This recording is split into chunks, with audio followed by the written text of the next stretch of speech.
পারমাণবিক চুক্তি ইস্যুকে ঘিরে যুক্তরাষ্ট্রের সঙ্গে ইরানের উত্তেজনা চরমে পৌঁছানোয় ভয়ঙ্কর এক যুদ্ধের আশঙ্কা দানা বাঁধছে। থমথমে এই পরিস্থিতিতে মধ্যে পেছন থেকে যুক্তরাষ্ট্রকে উস্কানি দিয়ে চলেছে ইসরায়েল। তবে সম্ভাব্য যুদ্ধের কথা মাথায় রেখে ব্যাপক প্রস্তুতি নিয়ে রেখেছে ইরানও।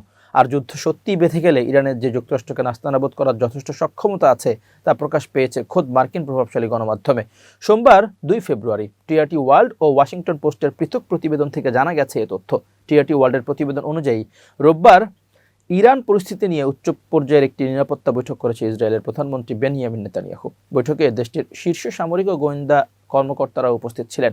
সম্প্রতি যুক্তরাষ্ট্রের সফর শেষে দেশে ফেরা ইসরায়েলের সেনাপ্রধান ইয়াল জামির এই বৈঠকে উপস্থিত ছিলেন। ওয়াশিংটন সফরে তিনি ইরান ইস্যুতে মার্কিন কর্মকর্তাদের সঙ্গে আলোচনা করেন। উচ্চ পর্যায়ের ওই বৈঠকে মোসাদের প্রধান ডেভিড ভার্নিয়াও উপস্থিত ছিলেন বলে স্থানীয় গণমাধ্যমগুলো জানিয়েছে। ইসরায়েলি সংবাদ মাধ্যমগুলো জানিয়েছে সফর গোপন রাখতে ইয়াল জামির সামরিক বিমানের পরিবর্তে ব্যক্তিগত বিমানে যাত্রা করেন। ইরানের বিরুদ্ধে সামরিক হামলা চালাতে তিনি ওয়াশিংটনকে রাজি করানোর চেষ্টা করেছেন বলেও প্রতিবেদনে দাবি করা হয়েছে।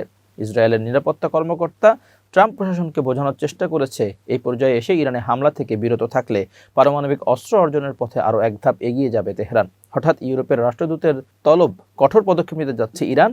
গত শুক্রবার 3 জানুয়ারি পেন্টাগনে যুক্তরাষ্ট্র ও ইসরায়েলের শীর্ষ সামরিক কর্মকর্তাদের মধ্যে এই বৈঠক অনুষ্ঠিত হয়। নাম প্রকাশে অনিচ্ছুক যুক্তরাষ্ট্রের 2 জন কর্মকর্তা রয়টার্সকে জানিয়েছেন, বৈঠকে যুক্তরাষ্ট্রের জয়েন্ট চিফ অব স্টাফের চেয়ারম্যান জেনারেল ড্যান কেইন ও ইয়াল জামির অংশ নেন। তবে ওই বৈঠকের আলোচনার বিস্তারিত প্রকাশ করা হয়নি। মার্কিন প্রেসিডেন্ট ডোনাল্ড ট্রাম্প একাধিকবার ইরানকে হুমকি দেওয়ার পর মধ্যপ্রাচ্যে নিজেদের নৌবহর জোরদার করেছে যুক্তরাষ্ট্র।